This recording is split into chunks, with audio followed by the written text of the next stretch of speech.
మోసాన్ని భూమితో సహా అందరికీ నేర్పిస్తున్నావా? You bloody cheater, you bloody cheater, bloody cheater, bloody cheater, bloody cheater, bloody cheater, cheater.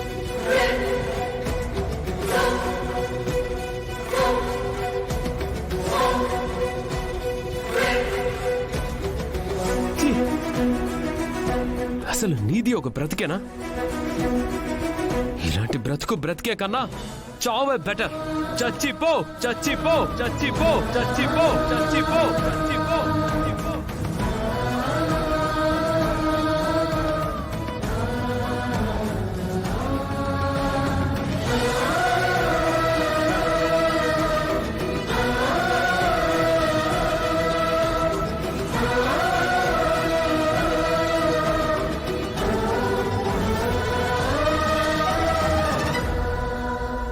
ఇంకా నువ్వు బయలుదేరచ్చు.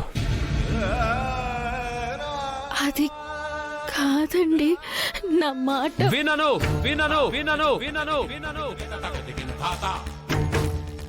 ఇంకేం వినను. మహానది ప్రవహిస్తున్నంతసేపే దాని నీరు తాగడానికి తీయగా ఉంటుంది. ఒక్కసారి సముద్రంలో కలిసిపోయాక అది ఉప్పగా మారుతుంది. నువ్వు అంతే. ఆ ఫ్యామిలీలో పడ్డావు, మారిపోయావు. మళ్ళీ ఆ ఫ్యామిలీని మహాసముద్రం అనుకుంటున్నావేమో. కానే కాదు, అదొక బురద గుంట. బురద గుంటలో నీరు పడినా అమృతం పడినా అది బురద గుంటే అవుతుంది. అసలు నీకు ఈ ఉద్యోగం ఎలా ఇస్తాను అనుకున్నావు? అసలు అర్హత ఉందా నీకు? కనీసం డిగ్రీ కూడా చదవని నీకు ఈ ఉద్యోగం కావాలా? డిగ్రీ కూడా పూర్తి అవ్వని నీకు ఇక్కడ కాదు మరెక్కడ ఉద్యోగం చేసే అర్హత లేదు.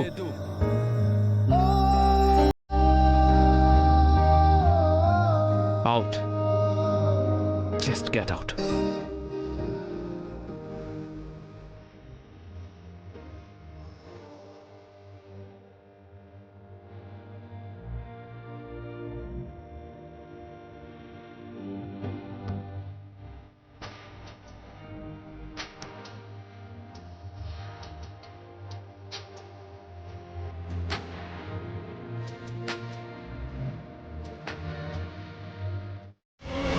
నిజంగా భూమి తన ఆత్మాభిమానం కోసం నా దగ్గర ఉద్యోగంలో చేరాలనుకుంటుందా, లేక తన ప్రాణం పోగొట్టుకోవాలనుకున్నది నీ ప్రాణం నిలబెట్టడానికి అనుకున్నావా? సమాజం ముందు నేను ఖైదీగా నిలబడ్డం ఇష్టం లేక నీకు ప్రాణభిక్ష పెట్టింది. నువ్వు షెల్టర్ ఇచ్చావు, నేను నా ఇంట్లో కూతురిగా స్థానం ఇచ్చాను. అన్నం పెట్టామన్న అధికారంతో నన్ను రమ్మంటే తల వంచుకొని మీకు భార్యగానో, మీ కోడలిగానో, మీకు వదినగానో నేను రాలేను. నన్ను దెబ్బతీయడానికి శరత్చంద్ర భూమిని అడ్డం పెట్టుకుని ఏమైనా ప్లాన్ చేశాడా? ఏ విషయమో తెలుసుకోవాలంటే నేను భూమికి ఉద్యోగం ఇవ్వటమే కరెక్ట్. ఎస్.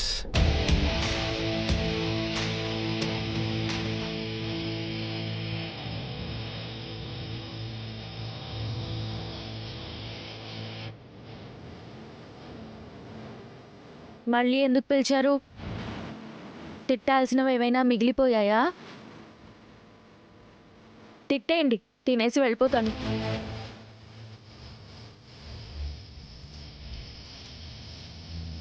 తినేసి వెళ్ళిపోతావా, లేక కొంచెం క్యారేజ్ కూడా కట్టుకొని వెళ్తావా? తిట్టినంత తిట్టేసి ఇప్పుడు జోకులు వేస్తున్నారా? బంగ్లాదేశ్ స్వాతంత్రానికి ఇక్కడ పిఏగా పనిచేయడానికి ఏమైనా సంబంధం ఉందా? నేనేమైనా బంగ్లాదేశ్ వెళ్ళాలా ఏంటి? నా పిఏగా జాయిన్ అయ్యాక పంపిస్తే పాకిస్తాన్ కూడా వెళ్ళాలి, తప్పదు. నాకు ఆ పోస్ట్ ఇచ్చినప్పుడు కదా. ఇవ్వాలనుకున్నాను గనకే తిరిగి పిలిచాను. నిజంగా నిజంగా థ్యాంక్ యూ.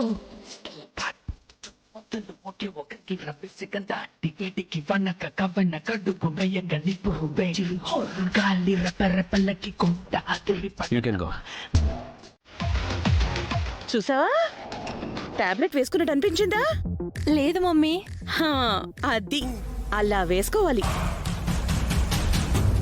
ప్రతిదానికి సింపుల్ టెక్నిక్స్ కనిపెట్టాలి అంతే. అంతేగాని అన్నిటినీ అసహించుకోకూడదు బేబీ, అర్థమైందా? అబ్బా నీ కన్న ప్రేమ ఎంత కమ్మగా ఉంది అమ్మాయి. చూస్తుంటే నా కళ్ళే కుళ్ళుకుంటున్నాయి.